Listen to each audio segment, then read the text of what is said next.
Both of you, first ACC tournament. What are your thoughts on that?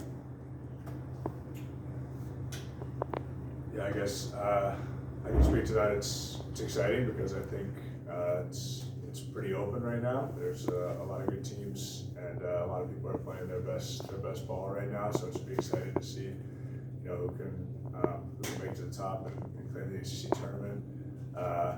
Obviously, I played a few Big Ten tournaments myself, so it's going to be a good test for our group to see how both mentally and tough we can be, both mentally and physically tough we can be over the next few days. With that said, what do you tell the younger guys that have not been in tournament basketball yet that realize, it just levels up?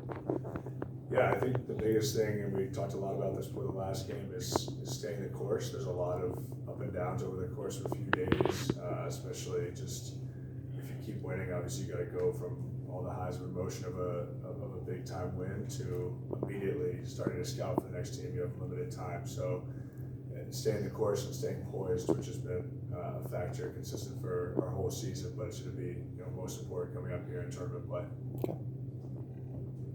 Tyrese, can you talk about your development and your improvement over the season in terms of ball handling, in terms of defense, how you've gotten better, what happened, and how you can continue that arc? Yeah, I think it's like Ryan said, just staying the course. Obviously coming over here, I knew it was going to be a challenge. It's a completely different game. I don't think I thought about it too much before I came over here, how different it really was, and I guess just keep working on my craft and keep watching film and just stay in the course. I think that's the biggest thing. And the defensive piece, I think just locking in and taking pride, not letting my man score on me has jumped a long way. Just realizing how important every possession is throughout a game. And one thing that's happened with you and some of your classmates, all of a sudden you're playing 32, 34, 35. I think Mark Mitchell played 38 minutes against Carolina. Just talk about you and your teammates' ability to play more high-pressure minutes. Yeah.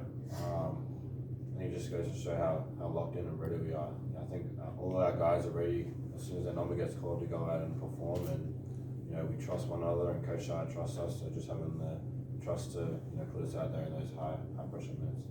Tyrese, who have been some of your defensive influences? We've seen what you did to Couture and beyond to Caleb Love. Like, who are some of the guys that you watch in terms of techniques that you try to pick up on, be it breaking up DHOs or going under screens or other screen? Actually, I haven't really watched anyone, to be honest with you. I've just been sort of just locking in and watching myself, I guess, throughout the games, and just finding areas where I can sort of improve.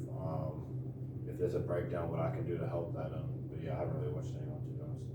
Tyrese, was there ever a point in the season where you kind of felt like, okay, it was coming easier?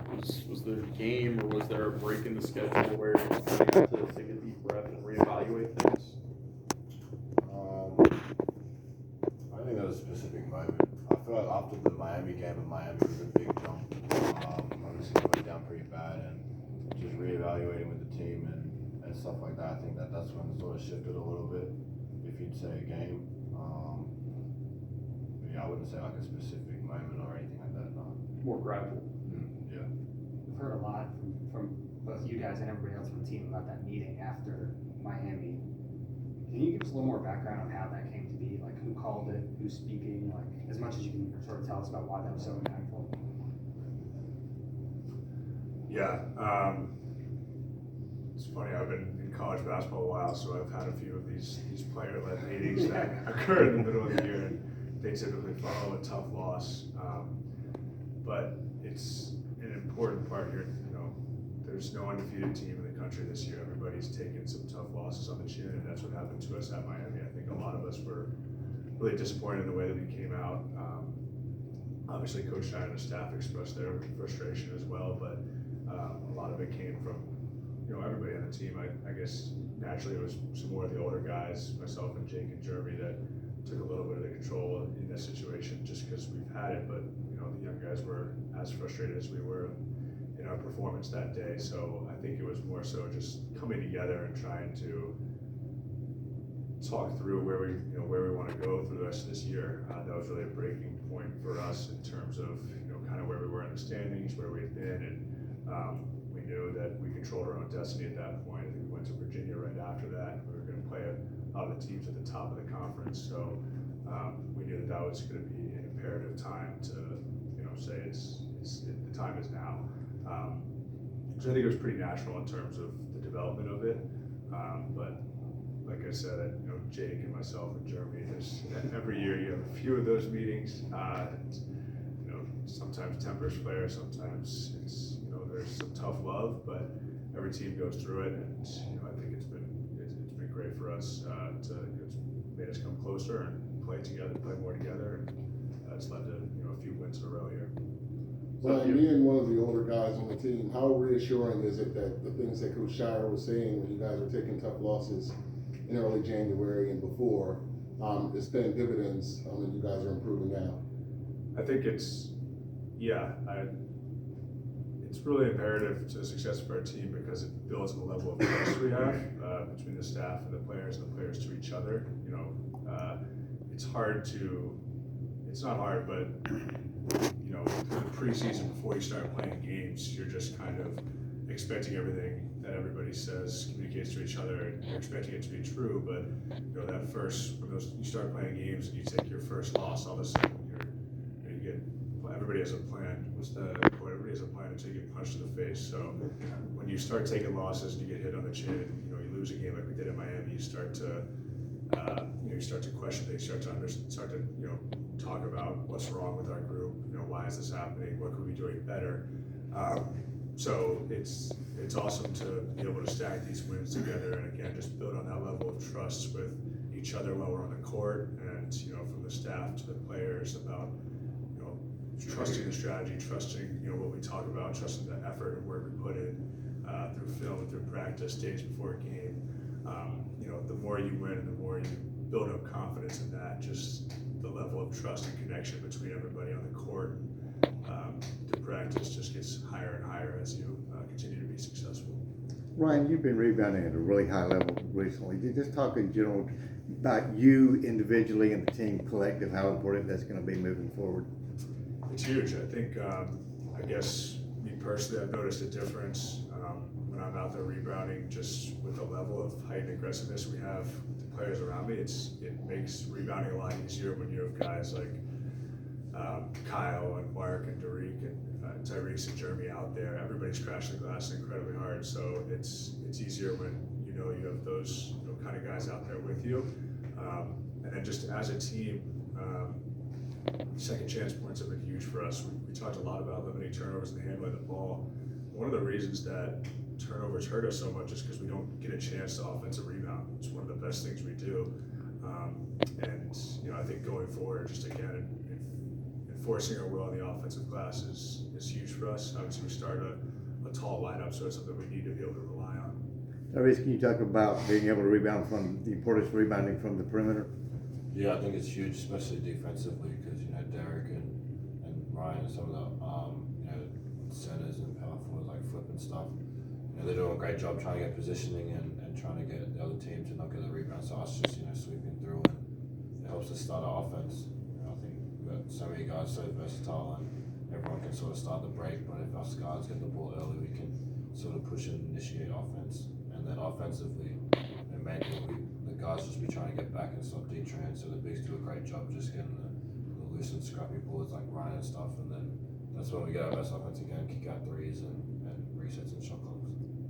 This is the first ACC tournament for both of you guys, so I'm curious, what are some of your impressions about it that you've heard about it in the past, and what are you most looking forward to? If you both want to answer that. I think I'm most looking forward to just the grind of it. I've obviously been in a couple tournaments, high-level tournaments before, but I don't think it could sort of compare to a college ACC tournament.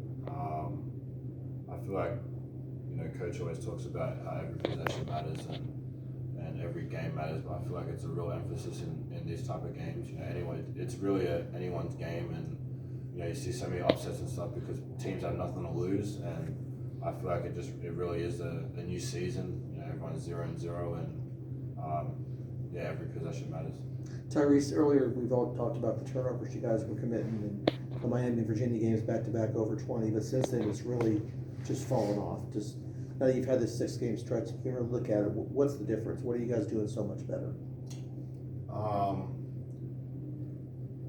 Yeah, I think just not getting rushed by the defense. I think that was a big thing. Not letting our defense affect our offense is another thing. I think early on in that Miami game, and before that, we were letting our offense or defense affect the other.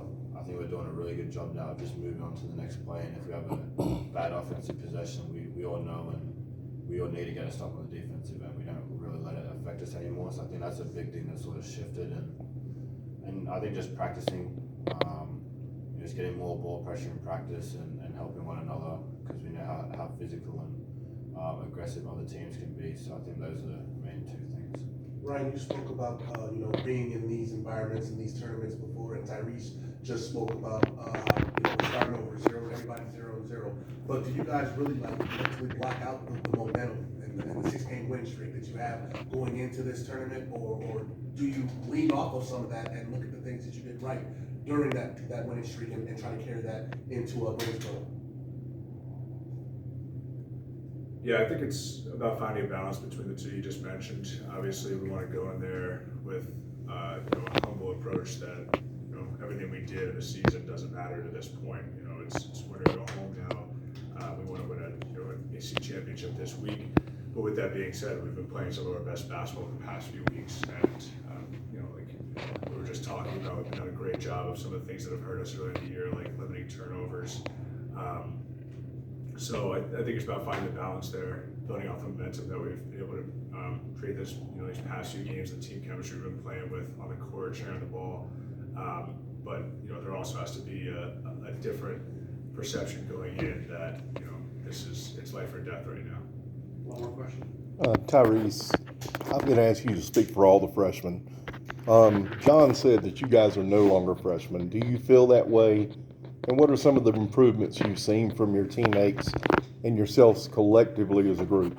Yeah, no, I agree with that. I don't think many of us feel like we are freshmen in a sense anymore, just because of the roles that we've had on the team. And we all knew at the start of the season our roles coming into the team, and it was pretty clear early on that we'd have to grow up quick. And I feel like we have. I feel like our freshman group is one of the more mature freshman groups in the country, and it's just happens naturally, I guess, because of the situation that we're in. And what was the second? Would you say something? Yeah, I was just asking, how do you feel like you guys have come together as a group? What kind of improvements have you seen from the fellow freshmen? Yeah, just turning the ball over. I think that's a big one. Everyone knowing their roles and not trying to do too much, and just playing to our strength. I think those are all three big things. Thank you. Guys.